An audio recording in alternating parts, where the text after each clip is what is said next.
Biscuit cake. So அதுக்கு நம்ம use பண்ண ஐட்டம்ஸ் எல்லாம் பிஸ்கெட், கொக்கோ பவுடர், பால்.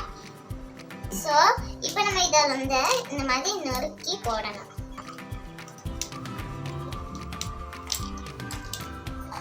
ஃபர்ஸ்ட் பிஸ்கெட் நம்ம நறுக்கி போட்டாச்சு. Second biscuit,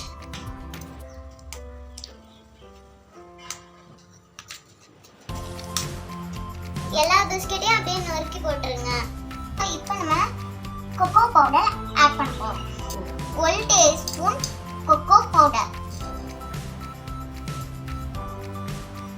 2 table spoon sugar போட்டுடலாம்.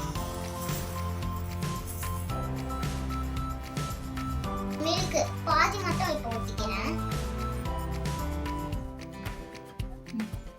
மூடிக்கலாம். மூடி அடிச்சிட்டு வந்துடலாம். இதை நம்ம திக்கா பேஸ்டா அரைக்கணும்.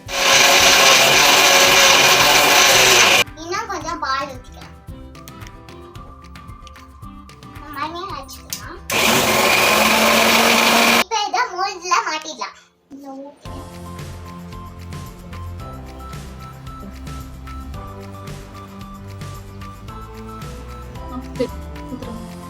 மேல டெக்கரேஷன்ஸ்க்காக நான் கேஷ்யூ நட்ஸ் போடுறேன். உங்களுக்கு என்ன நட்ஸ் வேணுமோ நீங்க போட்டுக்கலாம்.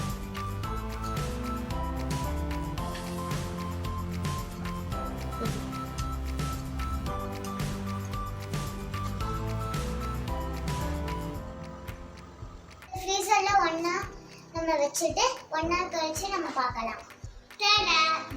Biscuit cake ready. இப்போ நம்ம இதை டேஸ்ட் பண்ணி பார்க்கலாமா? பார்க்கவே க்ரீமியா இருக்கும்னு நினைக்கிறேன். ரொம்ப செம்மையா இருக்கு. நீங்களும் ட்ரை பண்ணி பாருங்க.